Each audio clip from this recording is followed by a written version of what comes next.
Hi, this video we're going to talk about distributed load, and for example what you see right here, right? And previously we have learned about, for example, there's a beam and you have a concentrated load point at A, like 700 Newton, and that's concentrated load, which means just one load at one particular point.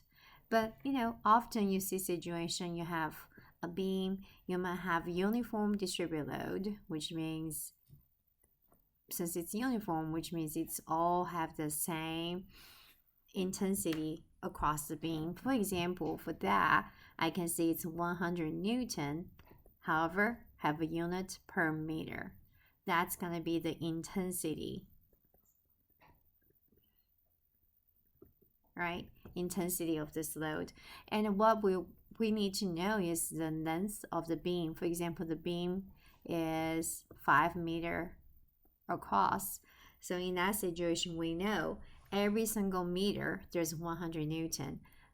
Across the entire 5 meters, that would be total 500 Newton, right? So in that situation, total will be 5 meters times the intensity, 100 Newton per meter. That will give us 500 Newton, since meter cancel out. So another type of distributed load doesn't have to be uniform. For example, it can be going from 0 at the very edge, and it then starts to linearly increasing, for example, to 100 Newton per meter, right? In that situation, that's another type of distributed load. Or you could have something like could be parabola.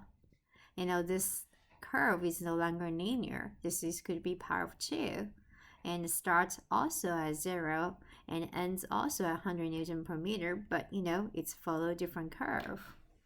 So all those could be possible. Or you could have what we have in this example right here. You started with somebody somewhere and you end with increase. Instead of starts at 0, so for example, it starts at 1500 Newton per meter and ends at 14,500 Newton per meter. So the possibility of this distributed load is endless. And so how do we approach this type of problem? Here we go. So in order to look at distributed load, we can write it down. Distributed load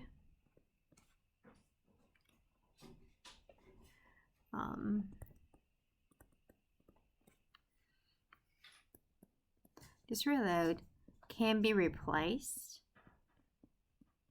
by concentrated load, which we are familiar with.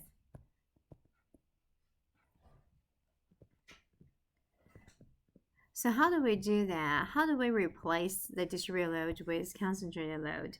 There are two things we need to understand. Concentrated load have to have the magnitude, right? We have to know how much the strength is of the force, and also we have to do location. Where is that exactly this force can be located? For example, this 700 Newton here, it's located at point A. So we need to know the magnitude and location. How do we find the magnitude? Magnitude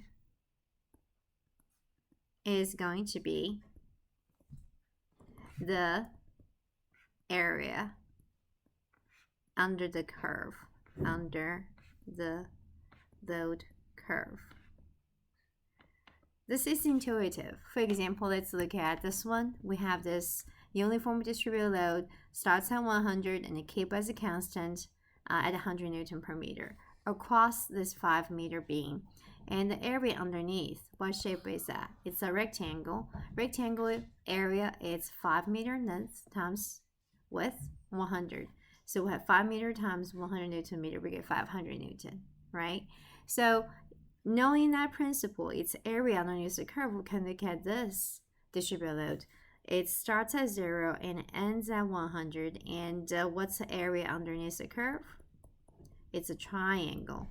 So in order to solve this one, we will know if it's also 5 meter. We know area will be half base times height. The height is 100 Newton per meter. Then again, meter canceled out. When you're trying to solve that, you get 250 Newton. Right? So it's area underneath the curve. Now let's look at this one. if you have this curve is no longer linear, it's parabola, it's power of 2. And again, you want to figure out the area underneath parabola. If you haven't watched a video previously about centroid, about those common shapes, parabola is actually a common shape, and we have generated a very cool pattern, so review that one. So the area for power of 2 curve, we know it's going to be 1/3 base if it's again 5 meter here. So 1/3 5 times 100, right? That's a height. So I can go ahead and tag my unit along. So that would be my answer, would be 500/3 Newton. So now we know, we have idea how to figure out the magnitude, right, of the force. And the second thing we need to figure out is location. Where is going to be located? Location is going to be the centroid. Okay, it's going to be passing through centroid. All right, so a quick demonstration on that one. For example, you have this uniform distributed load with 100 Newton per meter. The centroid will be, for its rectangle, will be right here. So if I were trying to replace this distributed load with concentrated load, I will see right passing this concentrated load, and I will have a total of, what we figure out, 500 Newton. So that's how I would draw my distributed load. Then for this shape, we have a triangular distributed load, and we know the magnitude is 250, and whereas the centroid of the triangle, it's 1/3 of the base, right, from the fatter end. So we'll be somewhere here. We will see it's going to be 250 Newton. And to be more exact, and we know this value will be 5/3, because entire is 5 and it's 5/3. Okay, so now we know how are we going to replace the distributed load with the concentrated load. So knowing that, and we can go ahead and start to solve some of the distributed load problem. Now let's start with this particular one. Often when you are solving distributed load, they are asking, the goal for this is to find reaction force.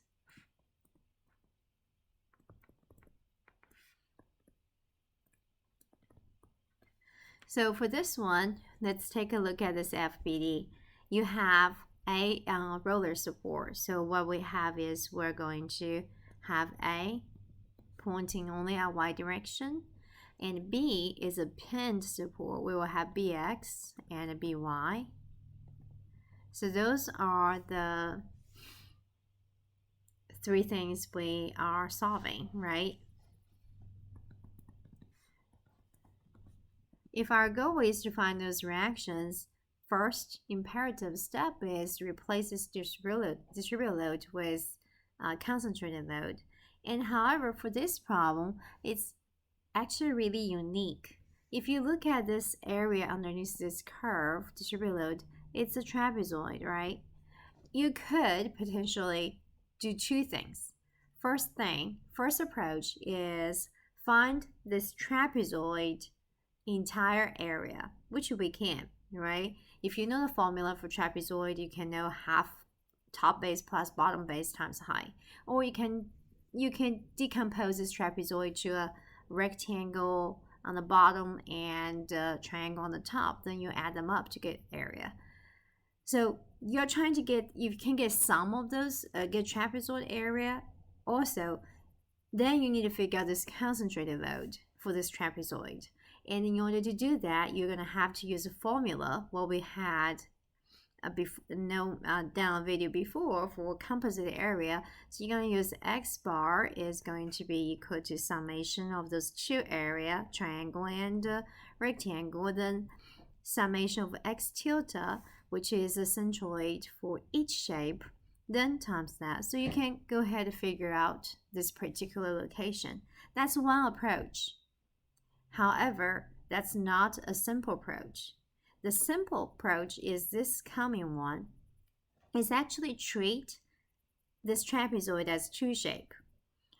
You'll have triangle on the top of rectangle. And for each shape, you're going to replace with each one individual concentrated load because we know the central weight of those two shapes easily.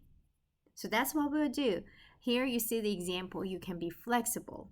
You can actually replace with one concentrated load, or you can replace with two concentrated load. For example, this one, we'll do the latter. All right, so that's what I would do. If I were trying to redraw this,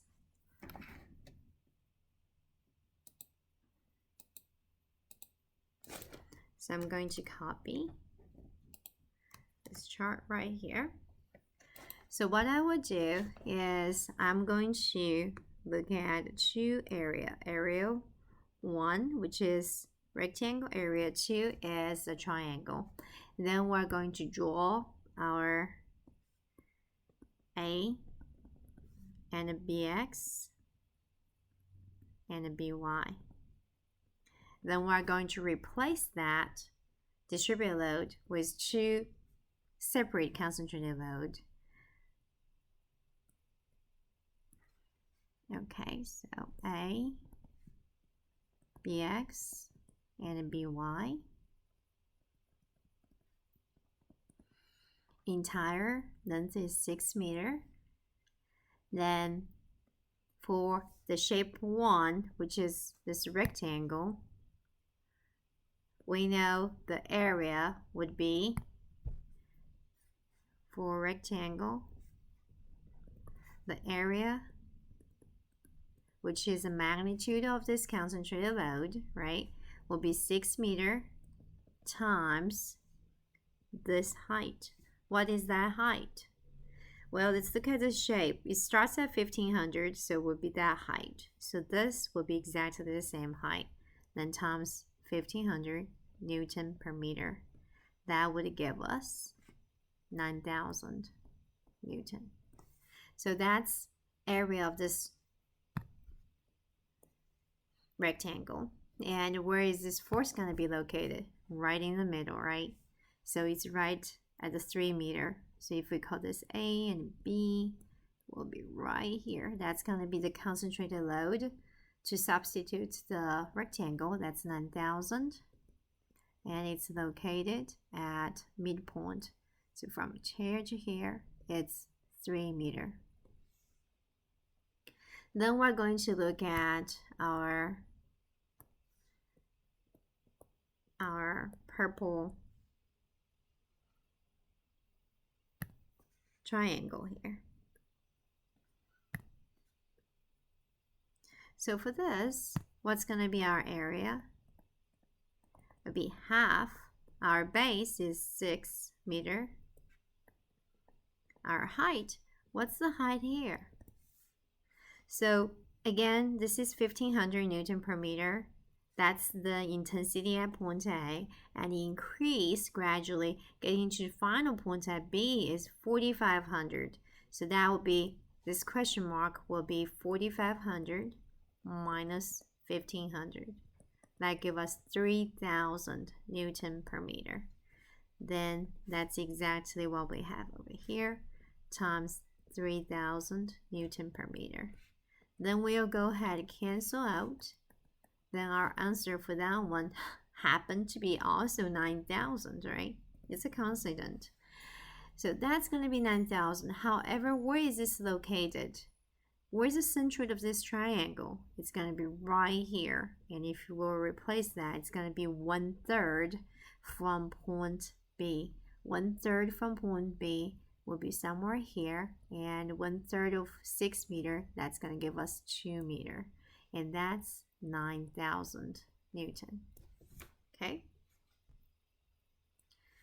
So what have we done here so far? We go ahead, replace this original FBD, this is original, with this new FBD.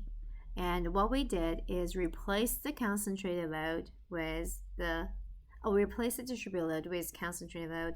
The only goal, the only purpose to do that is to get to something we're familiar with so we can go ahead and solve this reaction support. So that's all. So now we're going to ready draw our free body. We're going to draw our equilibrium equation. So forces at the x direction, what do we have only? We only have bx, so that will be bx equal to 0. Now let's look at forces at y direction. What do we have? We have forces at A going up. Then we also have this 9,000 Newton. That is the substitute of the distributed load for rectangle shape. Then we also have another 9,000. That's the substitute for the triangular shape. They're both going downward. Then we also have a force at B. That's reaction support By, the pin support. That's what we are solving. That equals 0. Then the last equation we're going to do is moment. We do moment at any point, but we choose strategically at a point where there's a lot of things going on. So we choose point B because B has Bx and By. So go ahead. We'll have A, what we are solving, and the moment of arm for A rotating about B will be this entire length of the beam will be 6. That's clockwise, so it's negative. Then we have the first 9,000, this 9,000. The moment of arm is going to be 3 meters because it's at the midpoint, and that's counterclockwise, so it's positive. Then the next 9,000 meter will be down one, and moment of arm is 2, and that's counterclockwise, it's positive. So all this together is going to give us equal to 0.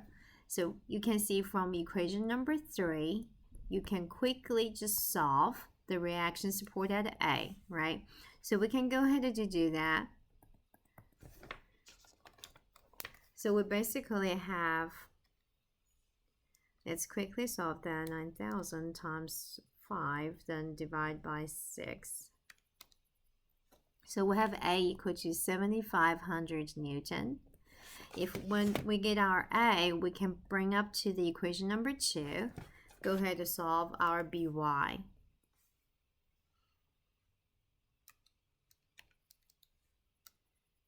So our By is going to be 50. Let's take a look. I think 7,500 minus 18,000. So we'll have 105,000. Oh, I'm sorry. 10,500. All right. We'll have 10,500 for By. And of course, we got from the first equation Bx equal to 0. So we achieve our goal, which is finding the reaction support. And the way we do it is we substitute the distributed load with concentrated load and be flexible. When you have a composite area like this one, we have a trapezoid. Instead of looking at trapezoid as a whole, you look at 2 different shapes and you basically have 2 equivalent concentrated load. All right, I'll see you next time. Bye.